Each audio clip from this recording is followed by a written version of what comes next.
1,900 years ago, a huge pit was discovered on a remote island in the southern sea of Beluska.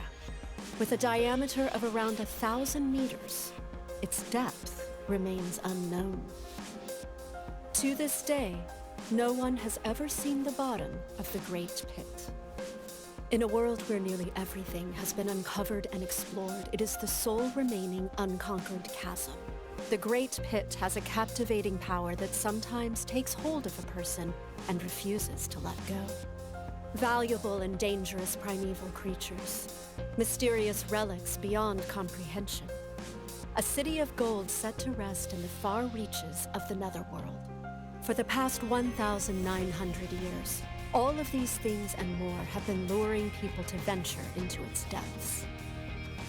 With a spirit of adventure for the unknown and countless legends luring them on, the Abyss has swallowed up enough lives to be worthy of its name.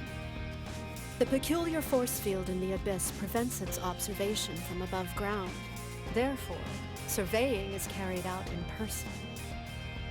The surveyors, each chasing the dream of striking it rich, would deliver their reports to the surface from deep inside the Abyss by launching mail balloons. Those who challenged the giant pit began to be referred to as cave raiders. Right around the time that name stuck, their bases on the surface grew so large they surrounded the entire circumference of the pit. The city they eventually formed in time became Orth, the place people call home.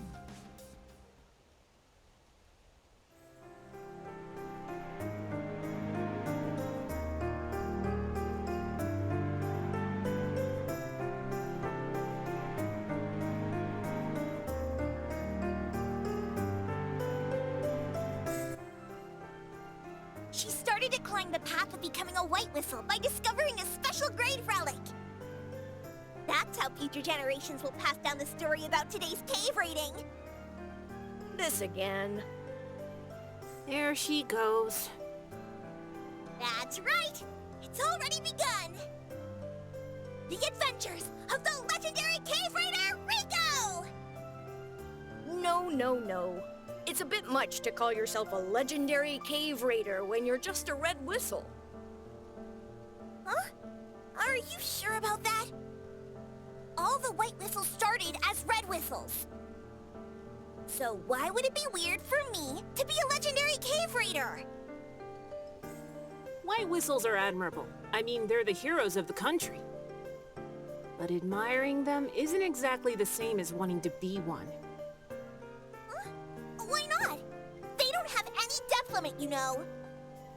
They're truly the best of the best among us cave raiders!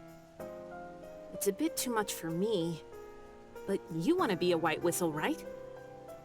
Yep! From the moment I made a white whistle, I'll go all out! And make a ton of legends! For today's cave raiding, we get to go deeper, right?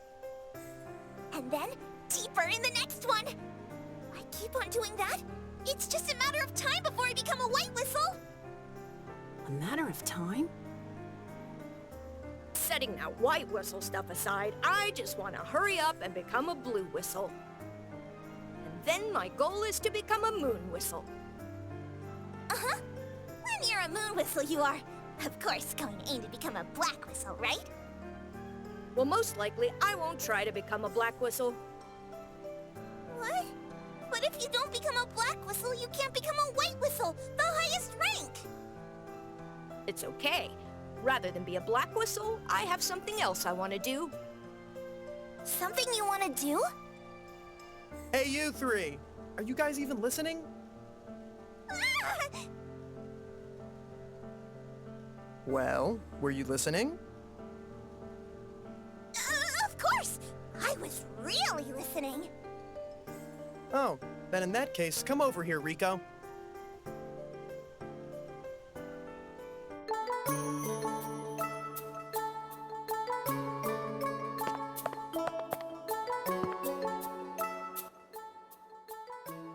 If you were really listening to me, you should be able to answer my question. Yes! Well then, answer me. Why is it that cave raiders who venture in the abyss never return home?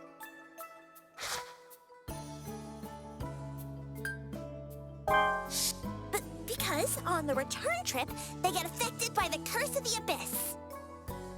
That is correct. We were reviewing the Curse of the Abyss. This time, listen up. As long as we are human, there is no way to escape the Curse of the Abyss. During the return trip from the Abyss, a cave raider experiences intense afflictions to their body. These are called strains. This mysterious phenomenon of unknown origin is also called the Curse of the Abyss. The strains become more and more severe the deeper down you go. Strains encountered while ascending from the depth's first layer to the surface are mild dizziness and nausea.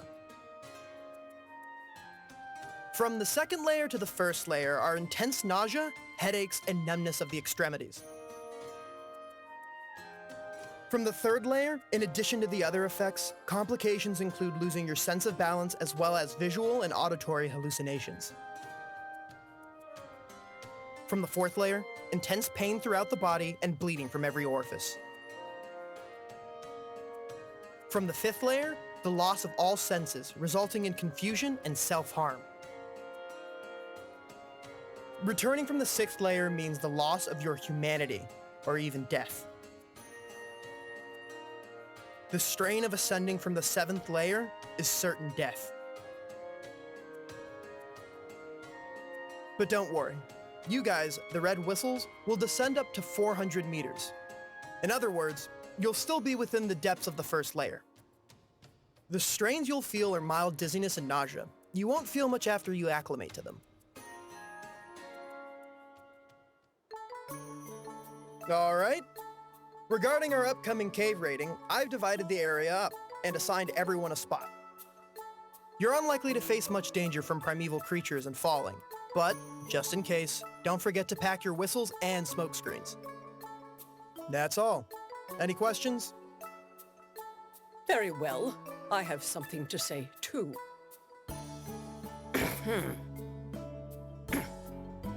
There's just one thing I want to say. Those with whistles shouldn't think they're going out there simply to learn. Be mindful that you are students of the Guild's orphanage. Strive to earn as much as you can. Do not shame your parents, who fell so nobly. Oh, there is one more thing. That makes two things. That makes two things. That's two things. Helping yourself to relics is strictly forbidden. Relics provide valuable income to the orphanage. So pocketing them is inexcusable. No matter the punishment, I don't want to hear any complaints. He knows it was me? Was it the star compass? The scaled umbrella? Or the sun sphere? Next time, the culprit will suffer more than simply being strung up naked. Keep that in mind. Oh, she doesn't know.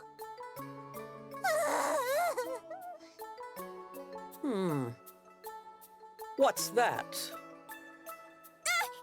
It's nothing. I will personally go over each of your goals this mission. Whenever you are ready, come see me to hear your mission.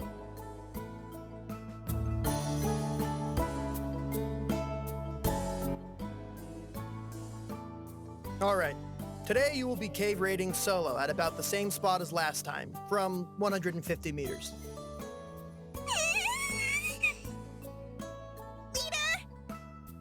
Yes, Rico? What is it?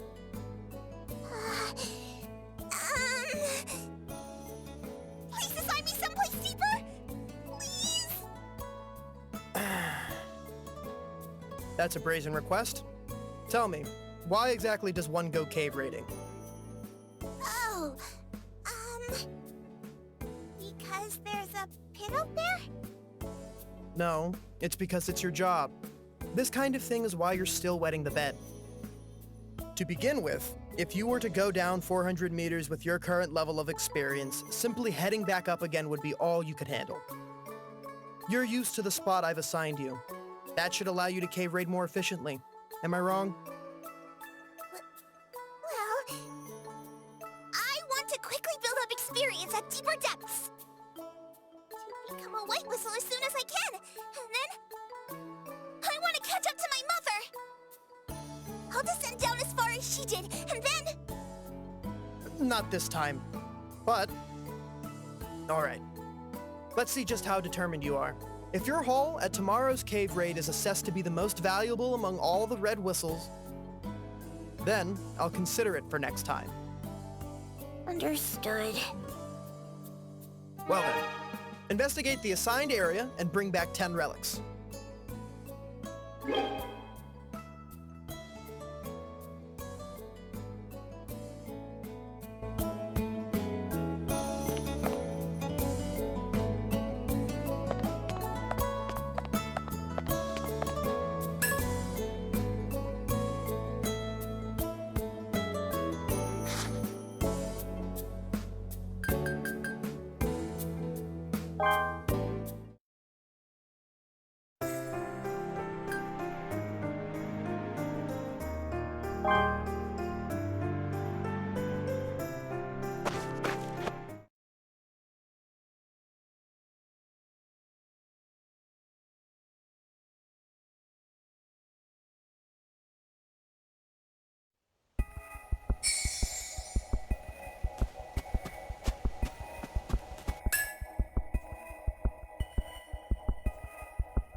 This is super heavy. It's super heavy. Oh, yeah. I'll get Nat to help. Hey! Nat! Nat! Nat! Where are you? Hey! If you're there, then say something!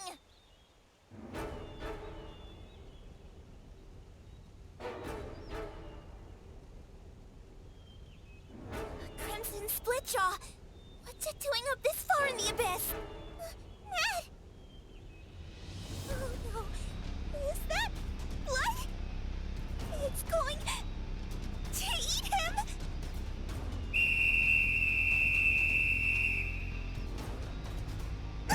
Oh crap! I gotta run!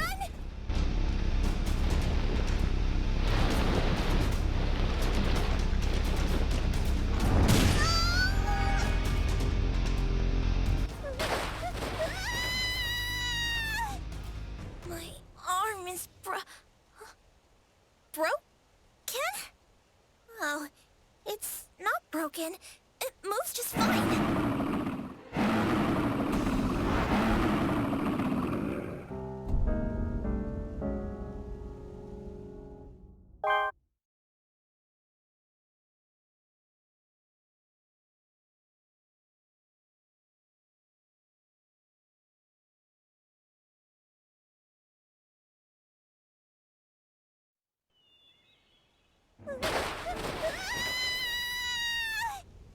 My arm is broken? Oh, it's not broken. It moves just fine.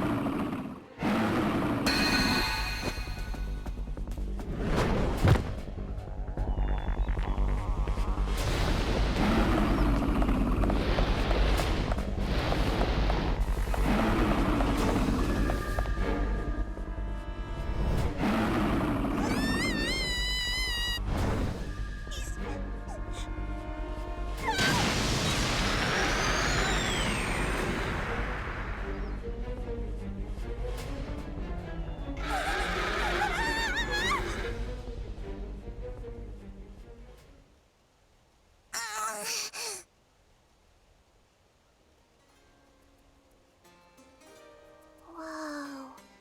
The petrified trees are melted. I wonder what that light was. Maybe it was all in my head, but I feel like whatever drove that snake away was answering my plea for help. Maybe it was even my own personal knight in shining armor or something. I have to find out what it was. Gotta look a little bit further. I have to see it with my own eyes.